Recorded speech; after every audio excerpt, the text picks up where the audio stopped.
Assalamualaikum everyone. I hope you all are doing well. Myself Dr. Mahanur Altaf. Today we are going to discuss about multiple sclerosis.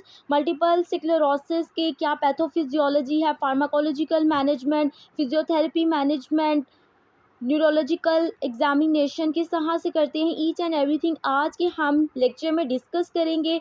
सो आपने lecture को last तक ज़रूर सुनना है और साथ ही साथ आपने अपनी अटेंडेंस जो है कमेंट सेक्शन में लाजमी मार्क करनी है। और साथ आपने क्या करना है कि बीच में मैं 2-3 क्वेश्चंस करूँगी, आपने उनके आंसर्स जो हैं कमेंट सेक्शन में देने हैं और जो स्टूडेंट जो है उनके सही आंसर्स देगा उनको ही सर्टिफिकेट्स दिए जाएंगे।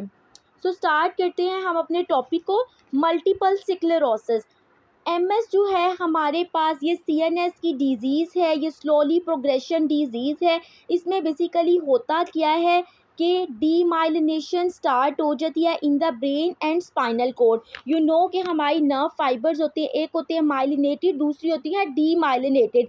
जो माइलिनेटेड होती हैं, माइलिन शीथ होती है नर्व के ऊपर, ये हमारी नर्व इम्पल्स की, हमारी जो नर्व इम्पल्स है उसकी ट्रांसमिशन को इंक्रीज कर देती है।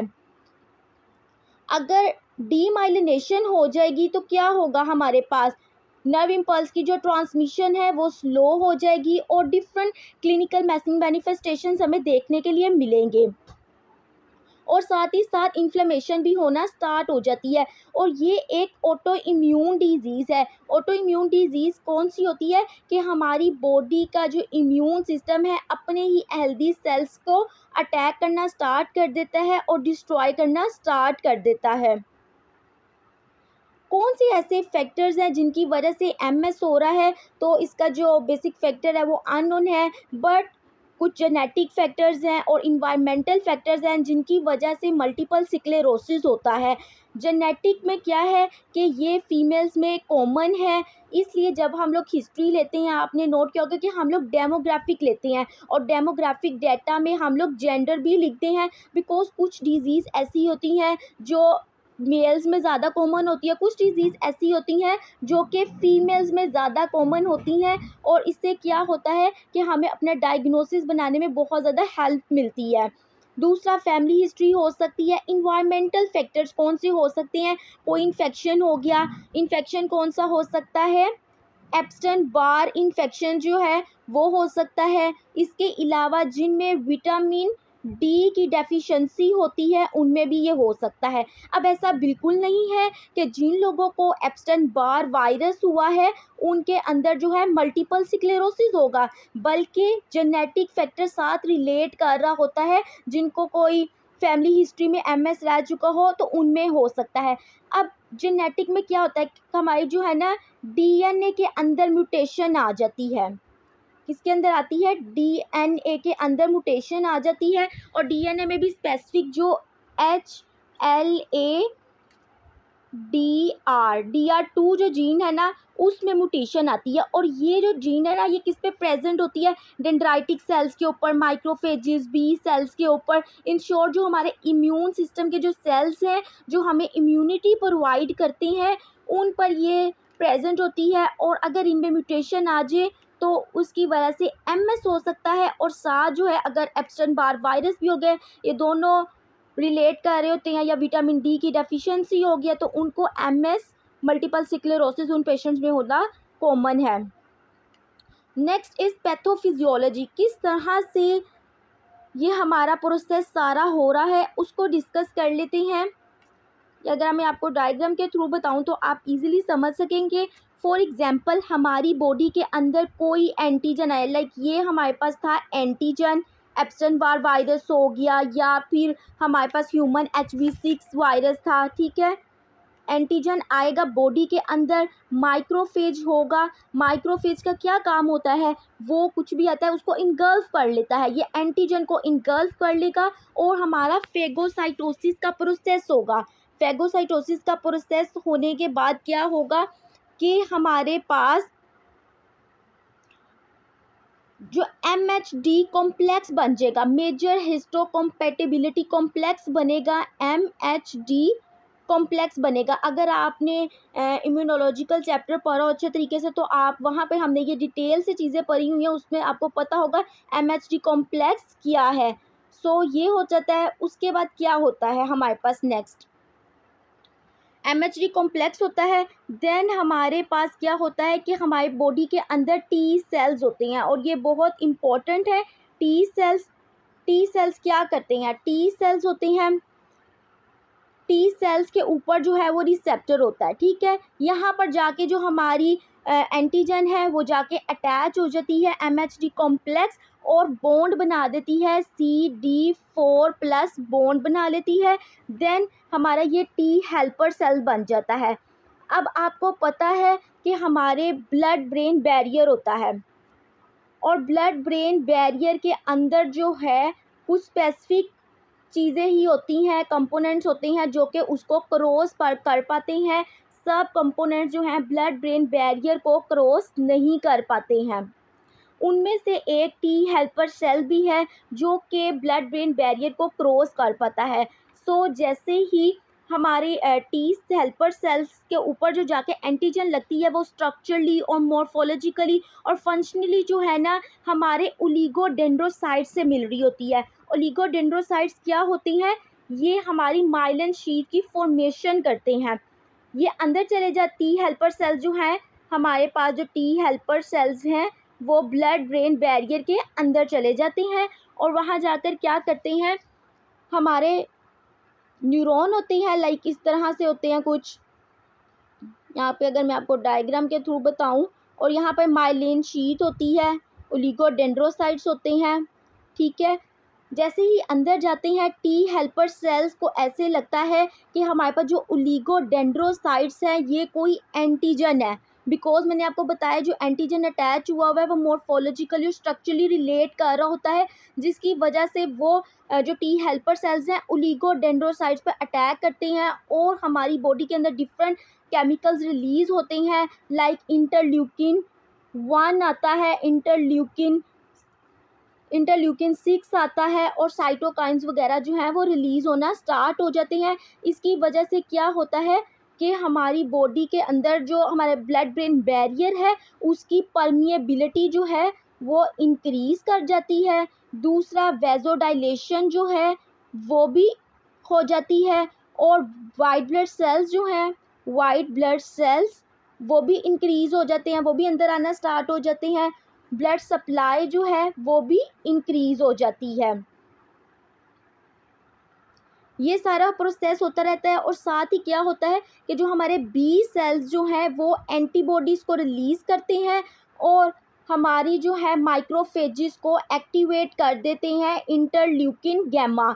ये माइक्रोफेजिस को रिलीज़ करेंगे तो हमारे ये जो न्यूरॉन है उसके ऊपर जो ओलिगोडेंड्रोसाइट्स हैं माइक्रोफेजिस आके उनको इंगल्फ करना स्टार्ट कर देते हैं। माइक्रोफेजिस आके इंगल्फ करना स्टार्ट कर देते हैं और क्या होता है कि जो माइलिन शीट है उसकी डीमाइलिनेशन हो जाती है और जो लास्ट पे हमारे पास न्यूरॉन बचता है वो इस तरह से कुछ होता है।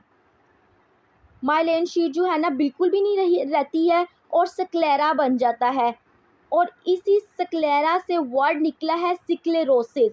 इसलिए हम इसे कहते हैं मल्टीपल सिक्लेरोसिस, बिकॉज मल्टीपल न्यूरॉन्स जो हैं उनकी डीमाइलिनेशन हो रही होती है, इसलिए हम इसे मल्टीपल सिक्लेरोसिस कहते हैं। अगर मैं आपको डायग्राम के थ्रू दिखाऊं वहाँ से आपको ज़्यादा इजीली समझ आ जाएगा कि किस तरह से हो रही है डीमाइलिनेशन। अब ये हमारे पास जो है ना एक्सोन है, ठीक है, उसके ऊपर माइलिन शीथ है और ये नोड ऑफ रिनवीर होते हैं, जिससे क्या होता है कि हमारी नर्व की इम्पल्स की जो ट्रांसमिशन है वो फास्ट होती है, ठीक है। इस तरह से हमारी इम्पल्स जो है ना वो जाती है। अब डीमाइलिनेशन होगी, माइलिन शीट ही नहीं रही तो ट्रांसमिशन भी इफेक्ट होती है। Conduction block at the site of lion, जहाँ पे लयन होती है वहाँ पर कंडक्शन ब्लॉक हो जाती है, स्लो हो जाती है इफेक्टेड एरिया के ऊपर। नेक्स्ट हम देख लेते हैं इसके सिम्टम्स। आई होप कि आपको पैथोफिजियोलॉजी जो है समझ आई होगी। एक दफ़ा मैं आपको ब्रीफ सा करके बता देती हूँ। ये सारा प्रोसेस जो हो रहा है ब्लड ब्रेन बैरियर जो है क्रॉस कर लेता है, टी हेल्पर सेल्स अंदर आते हैं। उसके बाद क्या होता है कि हमारे जो टी हेल्पर सेल्स हैं उनको लगता है कि ओलिगोडेंड्रोसाइट्स जो है ना कोई एंटीजन है, और वो जाके अटैक करते हैं ओलिगोडेंड्रोसाइट के ऊपर, और ऐसा रिजल्ट हमारे जो है ना केमिकल्स रिलीज होते हैं, साइटोकाइंस, इंटरल्यूकिन 1, 6 रिलीज़ होता है, और वो हमारी ब्लड ब्रेन बैरियर की परमिएबिलिटी को इंक्रीज़ कर देते हैं, वेज़ोडाइलेशन कर देते हैं। उसकी वजह से ब्लड सप्लाई इंक्रीज़ हो जाता है, वाइट ब्लड सेल्स आते हैं, न्यूट्रिएंट्स इंक्रीज़ हो जाते हैं। और क्या होता है हमारे पास, हमारे बी सेल्स जो है वो एंटीबॉडीज़ को रिलीज़ करते हैं, और हमारे जो इंटरफिरोन है गैमा वो रिलीज़ करते हैं। माइक्रोफेजेस हैं उनको स्टिमुलेट कर देती हैं, और माइक्रोफेजेस आके हमारे ओलिगोडेंड्रो एंटीबॉडीज़ पे भी इनगल्फ करना स्टार्ट कर देती है, और साथ ही साथ ओलिगोडेंड्रोसाइट्स को भी इनगल्फ करना स्टार्ट कर देती हैं। और जिसकी वजह से क्या होता है, लास्ट पर जो एक्सोन के ऊपर माइलिन शीट है उसकी डीमाइलिनेशन हो जाती है, प्लैक्स बन जाती हैं, और स्कार फॉर्म हो जाते हैं। ठीक है, नेक्स्ट सिम्टम्स देख लेते हैं। कौन सी हमारे पास सिम्टम्स शो होती हैं इस केस में। वीकनेस होती है पेशेंट को, मसल्स की स्टिफनेस हो जाती है। दूसरा, गेट डिस्टर्बेंस होती है, विजुअल डिस्टर्बेंस आती है, ऑप्टिक न्यूराइटिस हो जाता है, मेंटल डिस्टर्बेंस होती है, lack of judgement, emotionally patient जो इफेक्ट हो रहा होता है, सडन लॉफ्टर, वीपिंग वगैरह, इस तरह की सिम्टम्स वगैरह शो होती हैं। अब हम लोग देखें तो हमारे पास जो मल्टीपल स्क्लेरोसिस है इसकी 4 टाइप्स हैं। Benign multiple sclerosis, relapsing remitting multiple sclerosis, secondary and primary progressive multiple sclerosis. इनको वन बाय वन डिस्कस कर लेते हैं हम। सबसे पहले हमारे पास आता है रिलैप्सिंग रिमिटिंग। रिलैप्सिंग रिमिटिंग जो है ना हमारे पास 85% लोगों में होता है। इसमें बेसिकली होता क्या है, अगर मैं आपको ग्राफ के थ्रू बताऊं, इस तरह से इसका कुछ ग्राफ होता है, ये ऊपर होता है, यहाँ पर हमारा टाइम शो हो रहा होता है, टाइम, एंड इधर हमारी डिसेबिलिटी को शो कर रहा है। ठीक है, ग्राफ में इसमें जो है होता यूं है कि डीमाइलिनेशन होती है, उसके बाद जो है एक पीरियड आता है, रीमाइलिनेशन होती है, थोड़ी सी रीमाइलिनेशन होगी, उसके बाद अगेन से जब डीमाइलिनेशन होगी तो उसका जो है टाइम उसका ज़्यादा होगा, डीमाइलिनेशन फिर से होना स्टार्ट हो जाएगी। इसी तरह से जो है ना ये प्रोग्रेस होती रहती है। और जब हमारे रीमाइलिनेशन होती है तो तब सिम्टम्स जो है वो शो नहीं होती, क्लिनिकली सिम्टम्स जो है साइलेंट होती हैं, बट लोकल इन्फ्लेमेटरी एक्टिविटी जो है वो कंटिन्यू होती है। सेकंड में हमारे पास आता है सेकेंडरी प्रोग्रेसिव। सेकेंडरी प्रोग्रेसिव में क्या होता है, इसका ग्राफ ना कुछ यूं होता है, ये इस तरह से करके, इसमें भी यूं होता है कि डीमाइलिनेशन होती है, फिर टाइम पीरियड आता है, उसके अंदर क्या होता है कि रीमाइलिनेशन होती है, सिम्टम्स नहीं शो होती हैं, फिर एक टाइम यूं आता है कि जो डिजीज़ है वो प्रोग्रेस होती रहती है, रीमाइलिनेशन का टाइम नहीं आता है। तीसरी हमारे पास आती है प्राइमरी प्रोग्रेसिव। प्राइमरी प्रोग्रेसिव जो है ना 10% पेशेंट्स में होती है, और ये मोस्टली इफ़ेक्ट करती है 40 ईयर के जो लोग होते हैं उनको इफ़ेक्ट करती है। इसका ग्राफ कुछ यूँ होता है कि इसमें रीमाइलिनेशन का पीरियड नहीं आता है, बल्कि स्टेडी प्रोग्रेशन होती रहती है डिजीज़ की। लास्ट पे जो हमारे पास टाइप आती है वो है हमारे पास प्रोग्रेसिव रिलैप्सिंग रिमिटिंग डिजीज़। इसके अंदर आती है 5% पेशेंट्स को ये इफ़ेक्ट करती है, और इसमें क्या होता है, इसका ग्राफ कुछ यूँ आपको शो होता है, ये इस तरह से करके। इसके अंदर जो है ना पेशेंट को एकदम से अटैक आता है, और सिम्टम्स जो है बहुत ज़्यादा फ्लेयर अप कर जाती हैं। अब आपने मुझे बताना है कमेंट सेक्शन में कि इन 4 टाइप में से कौन सी ऐसी टाइप है जो सबसे ज़्यादा सीवियर फॉर्म है मल्टीपल स्क्लेरोसिस की। नेक्स्ट, अगर हम लोग इसके न्यूरोलॉजिकल एग्जामिनेशन देखें कि हम लोग एमएस की किस तरह से असेसमेंट कर सकते हैं, तो हमने जो है सबसे पहले क्या करनी है, न्यूरोलॉजिकल एग्जामिनेशन करनी है। उसमें हम पेशेंट के रिफ्लेक्सेस को चेक करेंगे, मसल स्ट्रेंथ को चेक करेंगे, बैलेंस को चेक करेंगे, बिकॉज हमने सिम्टम्स में देखा पेशेंट का बैलेंस भी इफेक्ट होता है, कोऑर्डिनेशन देखनी है और सेंसरी फंक्शन टेस्ट भी करने हैं। कोऑर्डिनेशन टेस्ट हम किस तरह से करवा सकते हैं, finger to nose, nose to finger, heel to shin test, ये जो है ना हम लोगों ने ये टेस्ट करने होते हैं, ठीक है। और इसके अलावा जो हम लोग डायग्नोस्टिक टेस्ट करवा सकते हैं उसके अंदर हमारे पास आता है MRI। MRI के थ्रू जो है ना ये बेसिक टेस्ट है, इसके थ्रू हमें पता चल जाता है कि कितनी लयन हुई है और कितनी लयन नहीं हुई है। अगर हम लोग कंट्रास्ट यूज़ करते हैं तो उसके थ्रू हमें पता चल जाता है कि एक्टिव लयन है कि इनएक्टिव लयन है। एक्टिव और इनएक्टिव लयन का भी हमें अंदाज़ा हो जाता है। तीसरा जो हम डायग्नोस्टिक टेस्ट करवाते हैं वो हमारे पास आता है लंबर पंक्चर। लंबर पंक्चर जो है ना स्पाइनल टैप भी कहते हैं। इसमें हम लोग सेरिब्रोस्पाइनल फ्लूइड की जो है ना उसको एनालाइज करते हैं। जो MS का पेशेंट होता है, मल्टीपल स्क्लेरोसिस का, उनके अंदर CSF के अंदर जो है ना ओलिगोक्लोनल बैंड जो है ये प्रोटीन होती है वो प्रेजेंट होती है। इसके थ्रू हम रिकग्नाइज कर सकते हैं कि पेशेंट में मल्टीपल स्क्लेरोसिस का है या नहीं है। तीसरी चीज़ जो है हम डिफरेंट ब्लड टेस्ट करवाते हैं। ब्लड टेस्ट क्यों करवा रहे हैं, इसके थ्रू हमें पता चल जाता है कि ESR रेट कितना है, इन्फ्लेमेशन कितनी हुई है। इसके अलावा हमें पता चल जाता है विटामिन की डेफिशिएंसी तो नहीं है, क्योंकि हमने पहले पढ़ा कि विटामिन D की डेफिशिएंसी की वजह से भी क्या होता है, मल्टीपल स्क्लेरोसिस होता है, साथ जेनेटिक फैक्टर भी रिलेट कर रहा होता है।